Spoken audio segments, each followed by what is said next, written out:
Colorado, known for its gorgeous landscapes, snow-capped mountains, pristine lakes, and abundant wildlife. The Centennial State's an outdoor lover's dream, and overall, it's a great place to live. And now, sadly, a bunch of homeless people are here now.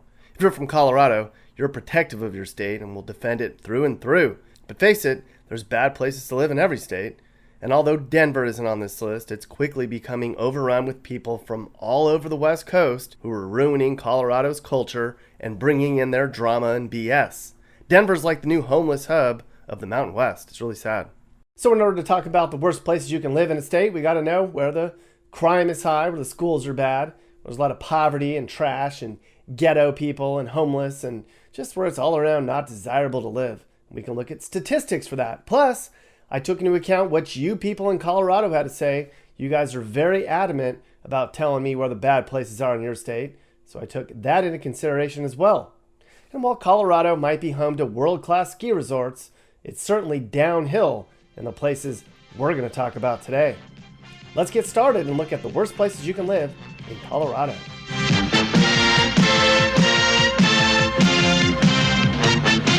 We begin our tour of the worst places to live in Colorado with a stop in Grand Junction, located in the western part of the state, way out in Mesa County. There's 62,000 people here, and it's the most populous community in the whole region. Grand Junction sits on the Colorado River, and the scenery's beautiful, but that's pretty much all this city has going for it. It's nicknamed Grand Junkyard for a reason, people. Grand Junction has a sluggish economy. Nearly 7% of people can't find a job or refuse to work. And as a result, about 16% of residents suffer below the poverty line. And if you do have nice stuff, lock it up, because property crime is outrageous here. People living in Grand Junction have a 1 in 26 chance of having their things stolen or burned every year, and that's nowhere close to the worst we're going to see later. Residents also complain that home prices are high. There's homeless people everywhere, and they're probably high. Drugs are a growing problem, and the suicide rate's one of the highest in the country. What the hell is going on in Grand Junction? That used to be such a good place to live. But if you're passing through, check out one of the local wineries or hit up one of the mountain biking trails. There's a lot of stuff to do here. I won't deny that. Now we're going to travel about 4 hours south to find number 9 on our list, CORTEZ, way down in Montezuma County near the Ute Mountain Reservation. This small town is home to just over 8,600 people. Geographically, the area is great. There's amazing views. You're just a short drive away from a number of cultural landmarks and national parks, including Four Corners Monument and the Mesa Verde National Park. So it's great for tourists, but it's not a place you want to plant roots. Many people living here say they feel trapped, and sadly, they often are. Wages are low, unemployment's high, and 1 in 5 residents are living below the poverty line. It seems like there's rundown trailer parks everywhere you look here in Cortez, which is just sad. The lack of wealth and things to do around town has led to an uptick in drug use and in crime.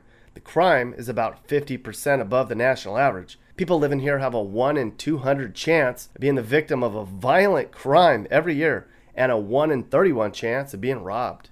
As one resident put it, while the town looks really nice with its mountain views and manicured parks, look closer, that's a used heroin needle and puke on the toddler playground, which is just disgusting.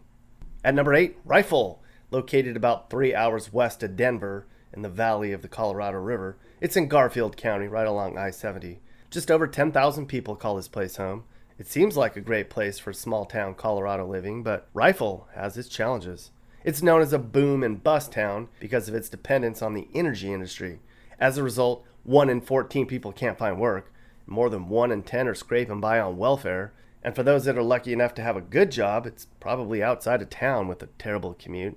Rifle seems like an appropriate name for a town with a crime rate way above the national average. It's definitely not the most dangerous place on our list, but you do have to watch your back and lock up your stuff here. Even worse than the crime's the education system, though. 17% of adults living in Rifle never finished high school. What? And it's not looking great for the next generation either. Only 29% of high school students here are proficient in math, and only half of high school students here can read at the correct level. How is that even possible? But if you're stuck here, at least there's plenty to do outdoors. Plus, you can enjoy 1 week a year when they host rodeos and extreme bull riding. At number 7, we're going to go down into the boonies to find Delta, located south of Grand Junction, right along Route 50. Nearly 9,000 people make Delta home. The population's actually grown 15% in the last 15 years, but it's kind of hard to see why. There aren't many opportunities in Delta. 7% of people can't find jobs. Nearly 1 in 5 folks are living in poverty, and the median income is just about 40 grand per household. On top of that, for such a small town, there's a shocking amount of crime. The crime rate in Delta is way above the national average. Granted, most of it's property crime, but still, you have a 1 in 25 chance of having your stuff stolen each year, so lock those doors, people. The schools here are also doing pretty bad. Delta has some of the lowest public school funding in Colorado, and it shows. 14% of adults never finish high school. So unless you're the outdoorsy type, do not move to Delta. There's just not much going on here. At number 6, LOCHBUIE, on the fringes of the Denver metro area up here in Weld County. There's only 6,000 people here. LOCHBUIE originated as a large mobile home park during the 60s, and people say it still has that trailer trash feel. A lot of people here are broke, but the unemployment rate's only 5%, so that's not too bad. But the real concern in this little small town is the education. 22% of adults never finished high school. That's nearly 1 in 4 residents without a high school diploma. On top of that, the high school kids here are falling behind in reading and math, where less than half of kids can read at a high school level. What's going on in LOCHBUIE? But things aren't all bad here. That is, if you have a car, you can drive to Denver for some fun. But if you're trapped in town, there's always the one gas station, the one liquor store, the one Subway, and the one Family Dollar, and that's it. Now we're going to travel about 2 hours south to find number 5, Pueblo. You might be thinking, there's worse places in Colorado than Pueblo? Oh yeah, there are. More than 100,000 people call Pueblo home, but many probably wish they didn't. Pueblo is one of the largest steel-producing cities in the country, so you'd assume the city has jobs and a booming economy. But you'd be wrong. 1 in 12 residents doesn't work or won't work. 1 in 4 people live below the poverty line. That's a lot of people trying to scrape by. And those who are lucky enough to have a job earn a measly salary. The median income here for a household is just about $40K. On top of that, crime here is bad. Gangs and drugs are becoming a huge headache. The schools are way underfunded. Home values are low, and people living here complain that Pueblo is just downright dirty with trash and used needles all over the place. That sucks. And after hearing all of this, you're probably not surprised to find out that Pueblo also has the highest divorce rate in the entire state. 10% of adults in Pueblo are divorced. That's just sad. But it's not all bad in Pueblo. The Colorado State Fair is held here every year, so enjoy those deep-fried Oreos, people. At number 4 is Aurora, located just east of Denver. This is the biggest city on this list. Aurora is actually the 3rd biggest city in Colorado at more than 370,000 people. It's booming here, and population-wise, Aurora's added 55,000 more residents in the last 10 years alone. And sure, being a 30-minute drive to Denver is great, but not much else is. In 2012, Aurora suffered a horrific mass shooting that killed 12 people and made headlines around the country. Unfortunately, this wasn't an isolated incident. The city's violent crime rate is double the national average, and that's just the violent crime. People living here have a 1 in 136 chance of being attacked, raped, or murdered each year. What? And property crime's a huge and growing problem here too. People complain that the streets are full of homeless people and meth heads and biker gangs. But on the bright side, the economy here is relatively strong, and there's a low unemployment rate, and a lot of people have nice salaries and nice homes. It's just too bad there's so many other people bringing this place down. Trinidad's the 3rd worst place you can live in Colorado. If you're not familiar with Trinidad, it's way down south near the New Mexico border. There's only 8,000 people here, and many are struggling with day-to-day life. The economy is a major issue here. 1 in 14 people's jobless, and 20% of people struggle below the poverty line, a lot of them on welfare. Home values are the 4th worst in the state at $115,000. In Colorado, that's like dirt cheap, but they're cheap for a reason. The schools are mediocre. 15% of adults never finished high school, and the divorce rate 7%. Crime here in Trinidad is double the national average. To be fair, Trinidad didn't have a murder or a rape last year, but it did have 67 burglaries in a town of 8,000 people, and that's a lot. People living here have a 1 in 23 chance of having their stuff stolen or burned. Locals recommend buying a security system for your house and your car and a pit bull to protect you. People complain that Trinidad has a creepy vibe and that buildings are old and outdated and the infrastructure is beyond repair and the town has more homeless people than bachelor's degrees and the streets and the parks are dirty and the river's full of used heroin needles. Damn! But if you like smoking weed, Trinidad's your place. There's one dispensary per every 350 people. The downtown area has 8 dispensaries in one block alone. But many people here should stop smoking pot and get to work. At number 2, Glendale, a teeny little place just south of Denver where there's only about 5,000 people. The location's great, but it may not be worth risking your life. Glendale is the most dangerous city in Colorado, with a crime rate 652% above the national average. How is that even possible? The town takes the top spot for both property and violent crime in the whole state. Yeah, you think?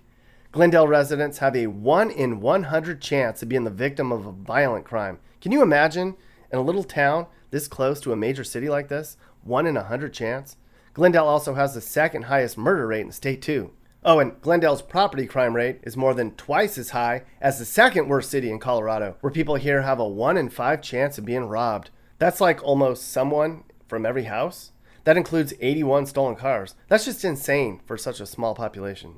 Aside from the crime, people living here complain that there's just limited dining options, aside from fast food, of course. But seriously, who would want to open a restaurant where there's so much crime? Can you blame them? And the worst place to live in Colorado is Alamosa, located in the south central part of the state, only about a 30-minute drive from New Mexico. Alamosa only has 9,400 people, who probably aren't terribly surprised to see their town at the top of this list. Alamosa used to be a railroad town, but this choo-choo train left the station a long time ago. Alamosa is struggling with a weak economy. More than 12% of people can't find jobs, and those who can aren't making much. The median household income sits at $35,000, and 1 in 3 people here collect welfare. That's just sad. On top of that, it's dangerous here. The crime rate's more than double the national average. This city has the second highest burglary rate in the state, and they average more than 1 rape case a month. So if you lived here, there's a 1 in 20 chance you'd be robbed every year. Alamosa residents say there's a huge drug problem, and there's homeless people everywhere, and they say if you weren't born and raised here, you're not welcomed. Well, you probably wouldn't want to live there anyway, right? But Alamosa is a popular tourist destination with a lot to do, including the annual music festival, Summerfest on the Rio, so it might be worth a weekend, but not a lifetime. So there you have it, the worst cities to live in Colorado. These are all places in the state where crime is super high, where people are broke, the education system sucks, there's drugs and homeless people all over, or there's simply nothing to do. But really, these places are the exception in the Centennial State. Overall, Colorado is a great place to live. It's one of the best states to raise a family and one of the top places to retire. And if you're looking for the best of the best, you better fork up the cash. Many are going to be Denver suburbs or mountain towns, places like Louisville, Lafayette, Castle Rock, or Castle Pines in the Denver area, or where the really rich people live in places like Vail. But you get what you pay for. These are places with a lot of community pride, with great schools, low unemployment rates, a lot of safety, and plenty of stuff to do. And you certainly don't have to deal with the issues that are plaguing many Colorado towns, like the ones we mentioned earlier. If you live in a good place in Colorado, good for you. Go grab a Coors Light, go outside and look at the snow-capped mountains and thank your lucky stars. You are truly blessed. Colorado is, Colorado is, Colorado is, Colorado is. Beer drinkers and bad skiers and hippie Subaru driving granola eaters. There's some ranchers, there's some rednecks, there's people here who love God and they fly jets. Colorado is, Colorado is, Colorado is, Colorado is. I know that you'll have a ball if you packed up and moved out to Colorado.